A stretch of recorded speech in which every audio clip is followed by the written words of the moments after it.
I think I record. Okay. Yeah, so thank you, first of all, Mariska, for solving the problem of arranging this presentation. I really appreciate it.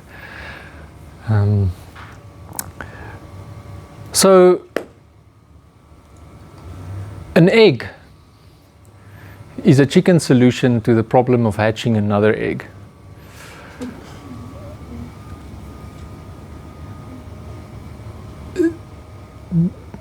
The thing about problems is that it's not necessarily that they are hidden because they are complicated. It is that they are hidden because we often fail to see the connections between the different parts of a problem.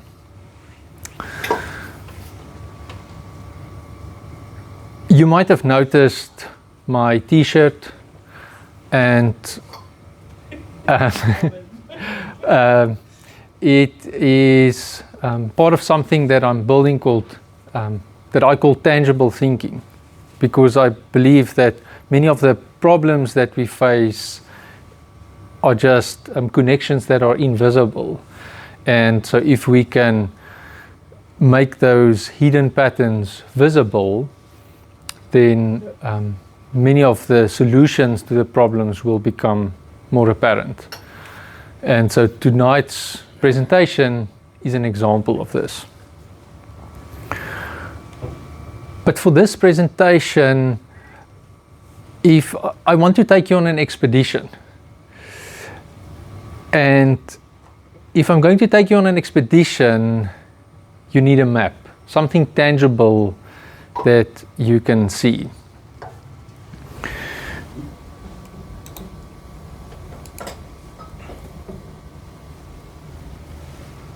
So this is a landscape of the way I see complex situations. In any complex situation, I see 5 types of patterns that emerge. Depending on the complexity of the situation that you are facing, it might involve any of these 5 specific patterns. To know which of these patterns your complex situation or your problem belongs to, we can pose a very specific question for each of these patterns to identify them.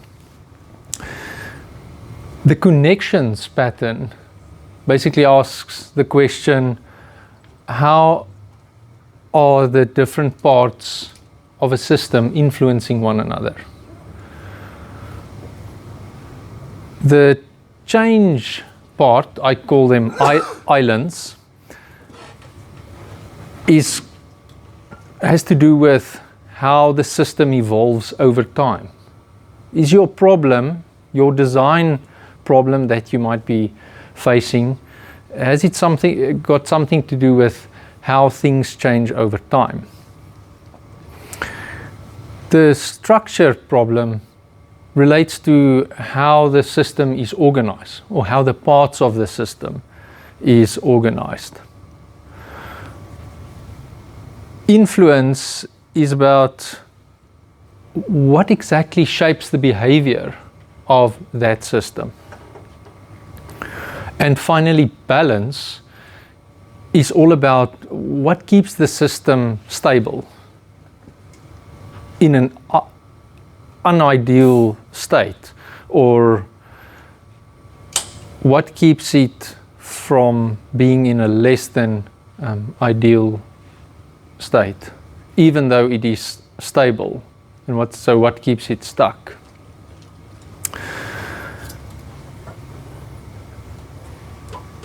And so if we want to, for tonight I want to zoom in to the connections part of the island.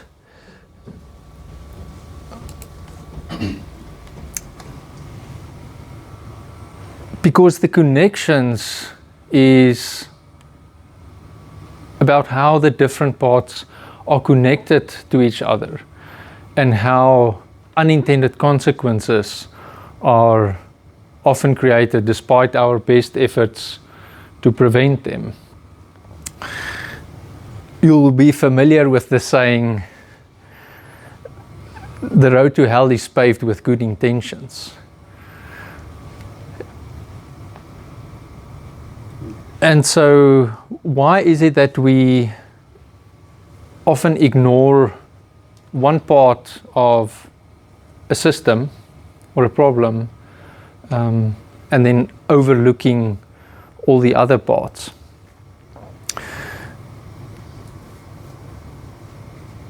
And so what we need to do is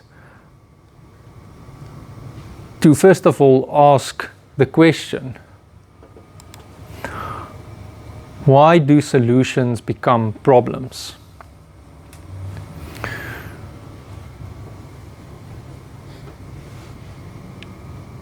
And how do we prevent any solutions to problems from becoming more problematic? Now, by a show of hands, how many of you have solved a problem only to create an even bigger one in the past? Okay.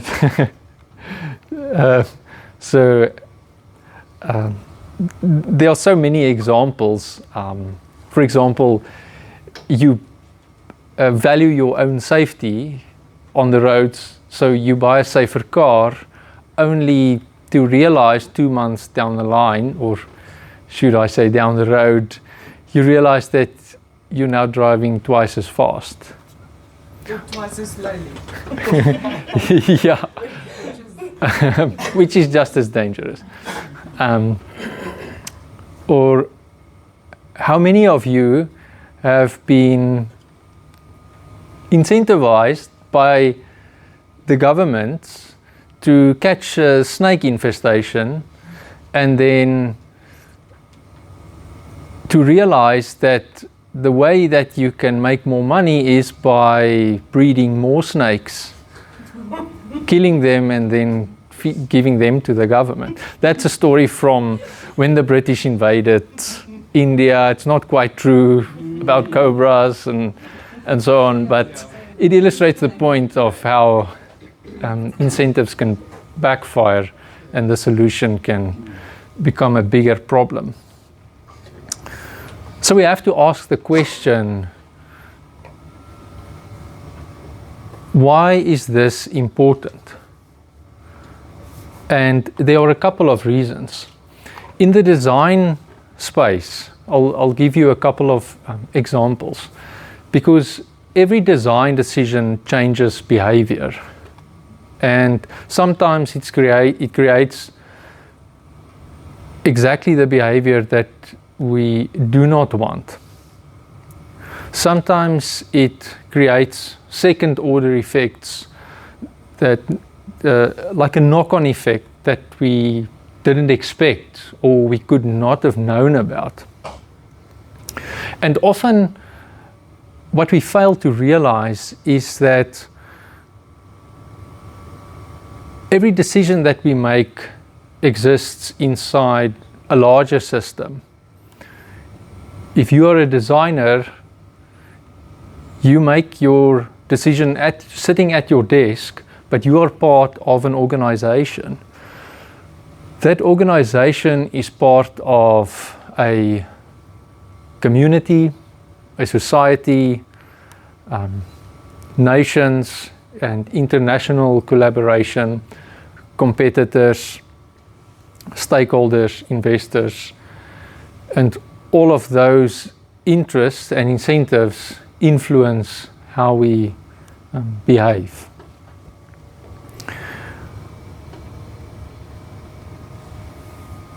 So, in other words, great designers don't just design great products, they also design great systems. Great designers don't just design great systems, or screens, they design great systems. Now I want to ask you a question that might seem unrelated, because the problem that designers struggle with on a daily basis is not only applicable to them. There is a hidden pattern to the types of problems that designers find on a daily basis, and there is a deep hidden pattern between design and user experience and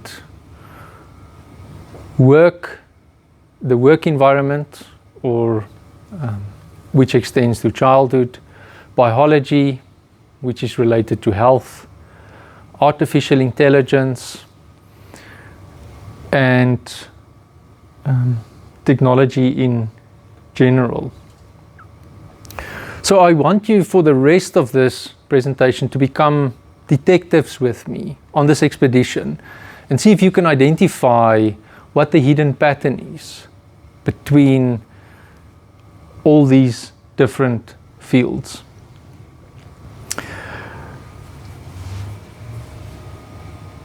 At least we know where to start, because problems start from the day we are born.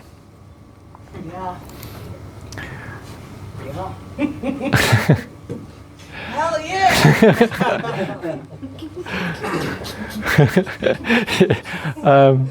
At least it resonates with all of us. Yeah. So fundamentally, every human asks themselves 3 questions constantly, whether we know it or not. We ask ourselves, am I safe? Am I being rewarded? And for what exactly am I being rewarded? And am I being accepted? And by who am I being accepted? My friends, family members. Now imagine you are 5 years old and you have some physical, emotional, psychological need. But whenever you want to advocate for your needs, you get criticized by your friends, family, very close relatives, caregivers. Fast forward 5 or 10 years, then that need to advocate for your needs eventually, or to not advocate for your needs, becomes automatic. We fail to realize the extent to which that behavior has become automatic. Now fast forward another 10, 15 years, you are in a manager's office in line for a possible promotion or a leadership position. The reason why you get passed up for those leadership positions and promotions again and again is because the feedback states that you are not assertive enough. You do not advocate for your needs. And so you get again passed up for that promotion despite your best efforts to be promoted into a leadership position. eventually, when these kinds of subconscious repressions go on for long enough, it can sometimes manifest in physical health systems, physiologically, such as blood pressure.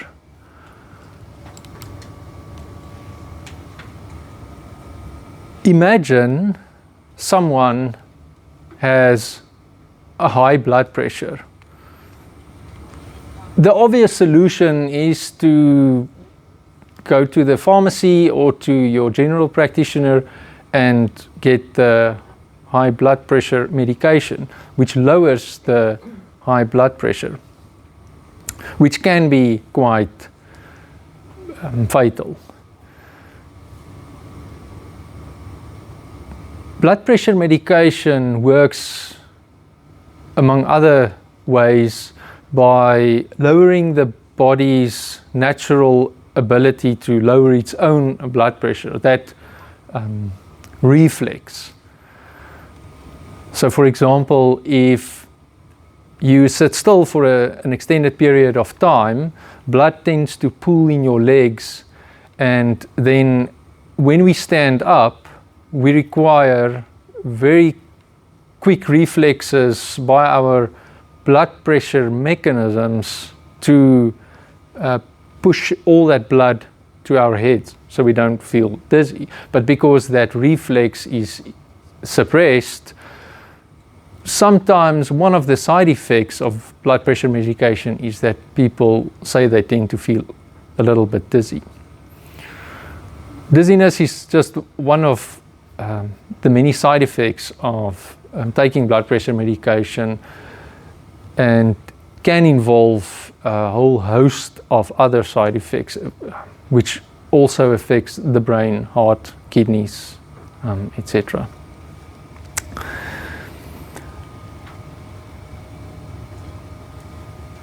So you say, okay, enough with the problems. This is all biology. Surely technology must be immune to these kinds of problems. Let's see. Imagine you are overworked, you are inundated with solving problems, your cognitive capacity is maxed out because of analytical thinking, problem solving, and attention and focus. Your natural solution is to implement something that can help you to offload a lot of that cognitive burden to the environment. We can do that, but we start to run into at least two problems. First of all, everybody else starts using artificial intelligence, and as the saying goes, a rising tide lifts all boats. And secondly, we run into the problem of eventually, when we do need to use our cognitive faculties like critical thinking, problem solving, focus, preventing from having sustained attention on a task without the need for an external aid, we tend to struggle.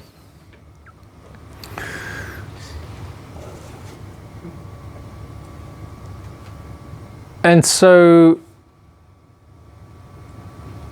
it seems like artificial intelligence is not immune to these kinds of problems. But maybe designers can be immune to these kinds of problems. So let's see. So imagine you have a user who is currently disengaged with using some application, on whether it's on a smartphone or a tablet or a PC. The solution is to employ many different mechanisms to help keep them engaged. One solution would be to employ an infinite scroll on their screens, because the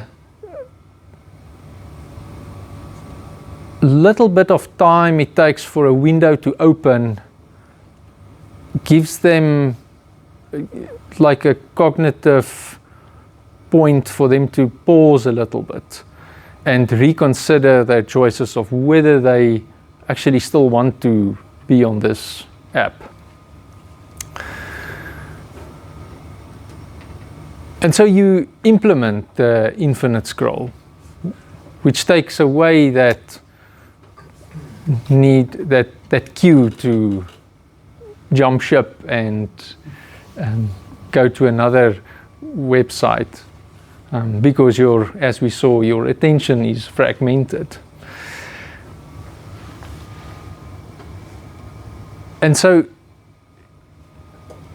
what we see with the infinite scroll is that eventually the person might spend too much time online,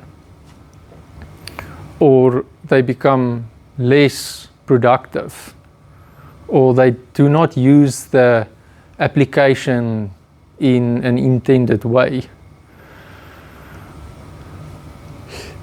Now, I want you to notice something interesting. There's an interesting link between the infinite scroll on the website and the packet of candies that you find at the candy store, Pick n Pay, Spar, those big packets where the candies are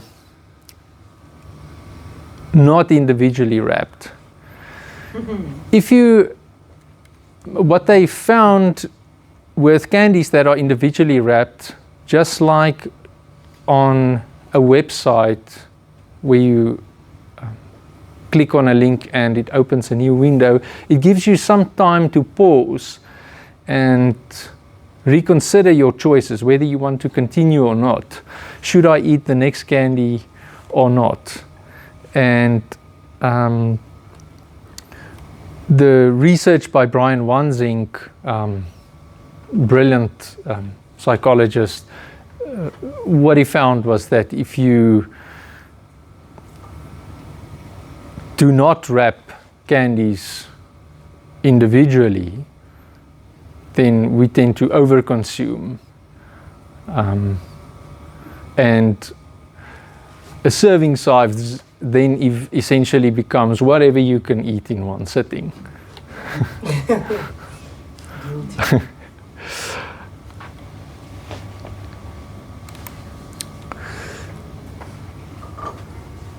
So we've looked at 4 different areas. Technology, we've looked at biology, but maybe music is immune to these kinds of problems. And maybe music can solve when we present it with a solution, it presents a solution once and for all. So let's see.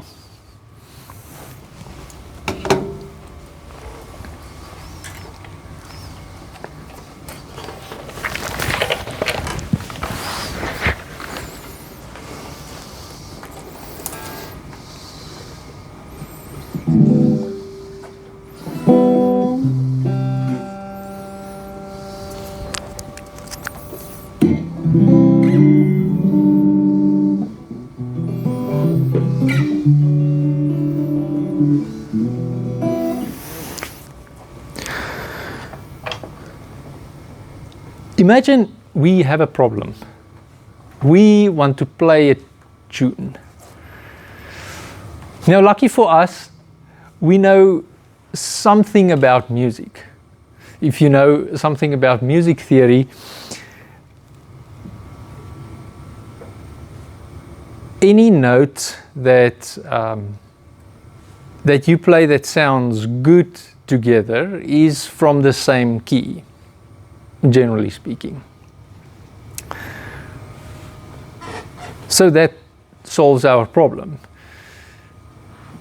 So we can play a tune by just making sure that if we play more than one note together, it should just be from the same key. And it might sound something like this. Okay, not too bad. Let's continue.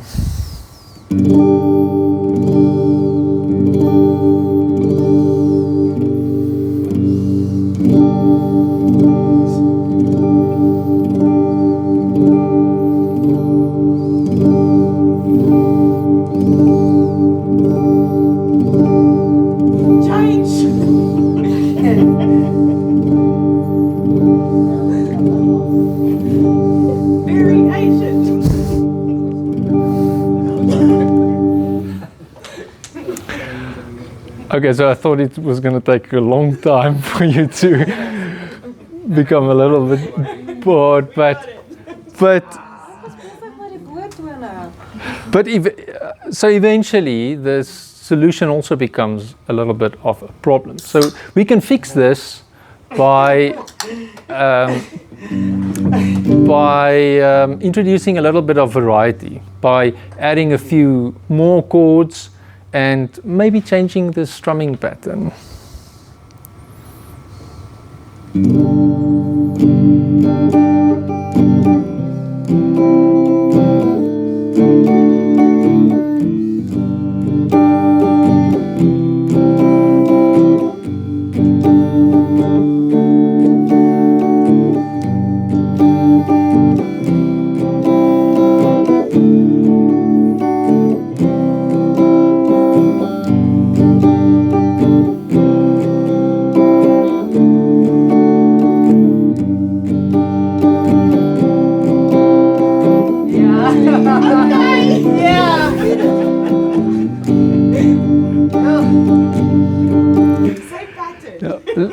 Lest you all fall asleep, I'm going to stop and tell you that obviously you can hear that it becomes a little bit of a problem because there's no coherence between the chords, and there's a lot of monotony, no flow between the chords, and luckily we have a solution for that.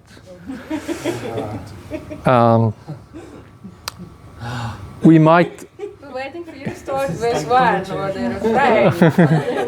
Yeah, so yes, so that's one way that we can solve this problem.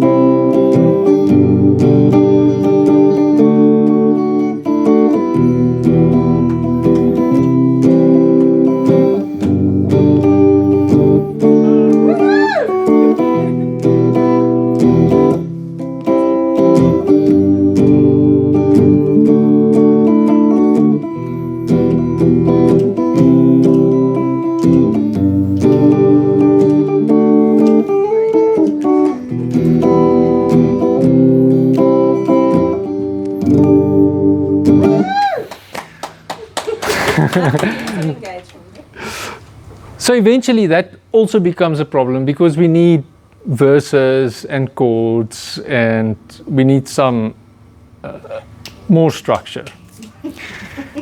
But that's not a problem. That's growth. Yes, that's... Some problems are not problems. Yes, eventually it becomes, depends on where you are, if you're stuck or not. Yeah. So, I hope you have some idea of the different, the same underlying pattern between this, all these different domains that I spoke about. So let's connect the dots. Initially, with all of these scenarios, we had a problem. For the childhood, it was the fact that they couldn't speak up. They couldn't advocate for their needs. For artificial intelligence example, it was that people started offloading, they were basically inundated with a lot of information. Then we introduce a solution. For the user experience, it was about introducing the infinite scroll, which then solved the problem of the user being disengaged. When I spoke about the blood pressure example, it was about taking blood pressure medication to alleviate the problem of the blood pressure.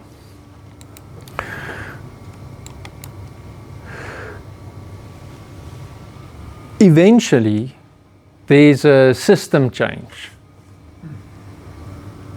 And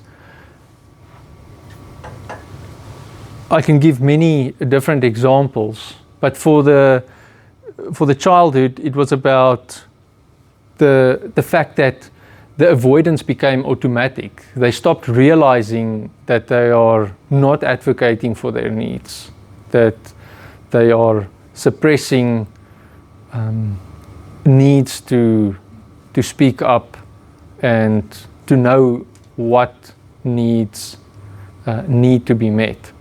For the blood pressure example, it was about the fact that we had these system-wide side effects.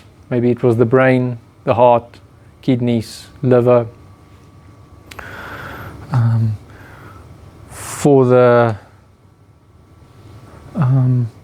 For the user experience, it was about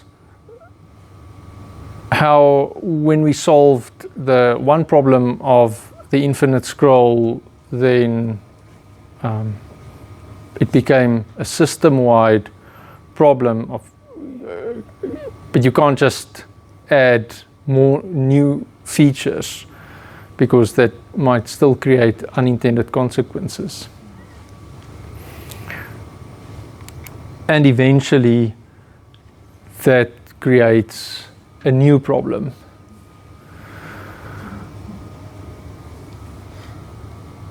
And so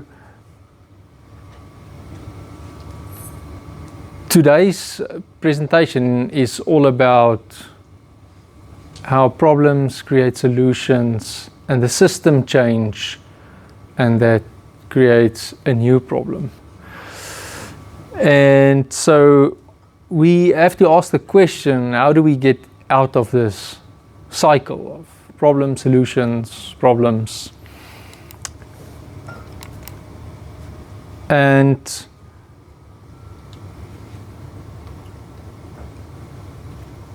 what I want you to take away from this presentation are basically three questions. There are actually many different perspectives on this, but three of the most important questions I think you can take away from this is, what assumptions are you making when you are solving a problem? The second question is, what pattern does it reveal? What pattern do you see? What underlying pattern is happening that creates more problems. And then thirdly, how should we change our behavior? Or should we try to change the environment? What is the leverage point that we can use to stop this unintended cycle?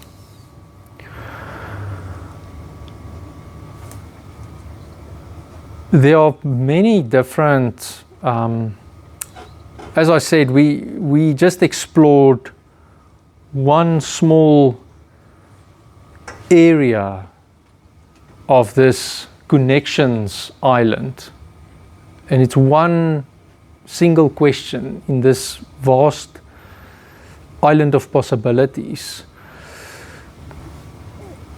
but two related questions that we can explore in future has to do with what incentives are people reacting to, what and why are they reacting to certain incentives. Show me the incentive and I'll show you the outcome.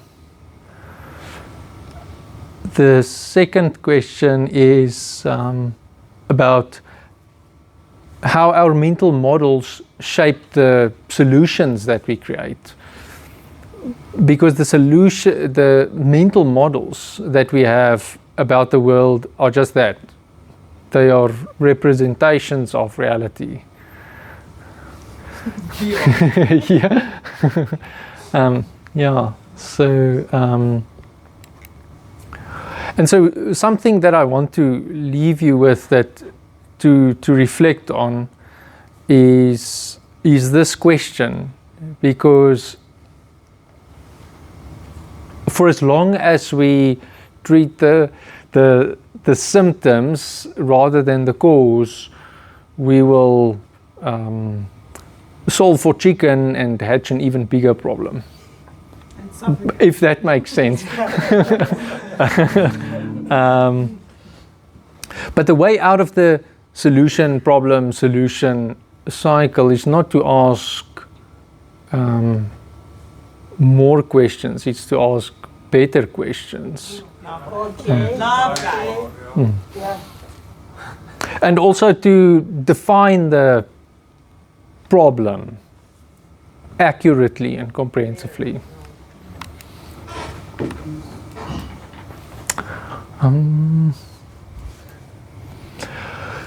Yes, so if you want to continue the expedition, you are welcome to visit my website, where I talk a little bit more about the philosophy behind tangible thinking and how I think. There's a lot of that. Yeah, and yeah. So questions. The more I tend to be a little bit deaf in both ears if the question tends to be difficult. So so that's it. Yeah. Yeah. So questions. Anyone? No, you opened our mind. Sorry, it's very interesting to see how you connect and how you present, like kind of thinking about a problem and how to solve for it through music. I love that. I think you did really well. Okay, perfect. Except the boring parts. Yeah. I think the thing that got to me, it's quite interesting that in the humanities is that the more we try to solve the problems, the more we create problems. So it sounds weird, like we come up to this point where things are very smooth, but then it's like, almost like tastes evolve, you know what I mean? And so then the next generation is like, no, it's not working for us. Yeah. And then we get to the new problem and the new solution, and makes you wonder if we'll ever be able to solve the solution. So there's this thing called Jevons's paradox. I don't know if you know what's about it. Jevons paradox. Yes, yes. Also about Yeah, so it's about the fact that while we're in this age of like abundance, so we've got this thing about like AI, and everybody's just, I hate it. I'm like, I've got AI fatigue. I don't want to hear the word anymore. But it's like we're creating more and more solutions, but as we do it, there's more complexity introduced, and that causes more problems, and we have to solve more problems. And so I think that touches on it. And it's nice how you categorize them. But the music example, that was the prime thing for me. okay, great. That's amazing. Just the idea that, you know, for one person, some type of music or solution could work, and then, but the fact is, to other people, it becomes an earworm and an irritation. Yes. Quickly. I don't think we're ever going to be able to solve all the world's problems if you look at this, but we will be able to at least delve into some of them and get to better solutions. Yes. So we want Yeah, more sustainable solutions. Yeah. Very cool. Love it. Open-minded thinking. Okay. Yeah, but the music example is also a great. Music is also a great example of a representation. All our reactions to it was different. So when you design any solution, 10 users in the room, 20 different flavors. Yes. Depends on the mood. Yeah. So the problem wasn't defined properly. What do you want to listen to? Do we want a party? Do we want to relax? It depends on the situation. That's why I said not every problem is necessarily a problem. Yes, definitely. It could be en route to a solution. Yes. Depending on the Iteration context. process. And Yeah. Yes. I have to add to that because we are humans, and based on our fingerprints, we're unique. Yeah. So everyone has a different taste. And I think for UXers, we have this like almost unachievable goal to kind of spread the awareness and the acceptance of one thing across everyone that is unique, which I think is sometimes daunting to do that, but I also think it's something that you can aspire to for the rest of your life. And if you can't aspire to that, then I don't think UX is the right place for you. If you're the person that likes to have it this way and never evolve, and that's what I almost got from your presentation is that you as a human, we are always evolving, and if you're a person that likes stagnation, then it's very difficult to be a part of this community because we have to kind of support everyone's what do you call it? Upgrade, basically. I don't know what to say. How people experience something. Yeah. So I love that. I think it's something to aspire to, and always remember that if you stay stagnant, you will not survive in this industry. Yes, absolutely. Yeah. And increasingly possibly in any industry. Yeah. Coding, dude, if you're not adopting, sorry, you're gonna stay behind. Yeah. I think one thing that you should be wary of, though, and I say you as like the universal, is falling like into the pitfall of seeing problems as bad things. Because Yeah, they're no, not. no, definitely. If we solve all the world's Definitely. problems, we're going to be out of a job. That's like Yeah. Yeah. And I like complaining about employment, but I also do like money. Yeah.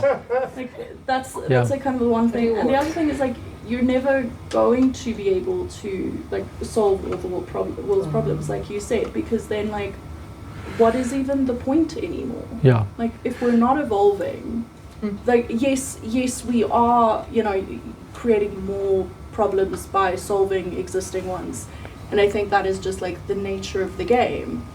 But isn't it like way scarier to Not think have of stagnation? Like Yeah. that's horrifying. Yes. Yeah, so I was kind of at the back of my mind thinking that it might come across as very negative as problems, because a problem has a very negative connotation in any case. So here I am presenting a problem as a problem. No, it's the right word to use. Like, But from a definitional point of view, it's the correct word to use. But it is also, I teach UX, like that's my job. And it's very difficult to make that distinction, especially for students entering the industry for the first time, saying like, yeah, you know, we use the word design problem or problem statement. That doesn't mean it's a bad thing. It means it's an opportunity for change. And I think that's something that we also in industry kind of like lose sight of is, yes, we are faced with problems. Again, it's the nature of the game. It's what we do. But it's a good thing. yes, absolutely. Yes, and I think the idea is, yes, you will never solve all the world's problems, because the fact that you solve a particular problem creates in somebody else's worldview that to them is a problem. Just thinking about America and Iran with the war, I mean, it's, you know, so it will be impossible to solve all the problems, but the idea that I was trying to communicate is in your world where you work, can you at least like anticipate what unintended consequences will come from your solutions without becoming depressed by the fact that you will create a problem somewhere down the line for someone. And what I love is not all unintended consequences are negative. Yes, that's what's In called brackets, serendipity. sometimes wins. Yes. Oh, I didn't see that coming. Yes, Lord. yeah. Yes. Yeah. Happy accidents. Yeah, we don't bank on the serendipity, but we appreciate it. It's not all negative. Yeah. I like the one statement you made as well, is you said ask the right questions. I think Yeah. that's the hardest thing. Asking the right questions. Like, What is that? what is the right question? It's like a question and a question and a question. And I know as soon as you start delving into problems, you eventually get to those. But it just takes so much mental effort. No, sometimes it's Yeah. asking the right questions to the wrong people. That's what I've noticed. Yeah. Yes. Okay. Yes. Yeah. The right thing in the wrong environment is also, you know. And it goes, and you're like, please just answer me. It's like, Yeah. Yeah. no, it is difficult. I have to agree. I think it is something, but there's always, sometimes I see, everybody's different, right? So I'm going back to that. And sometimes how you ask the question to a certain person can gravely change the opinion of how Definitely. you design and how you Yeah. actually present your findings, right? So it's also, So are you manipulating your user now? but that's where I'm going. With the But way that's- you ask questions. That's where I'm going. Is there is maybe not enough to just ask one question.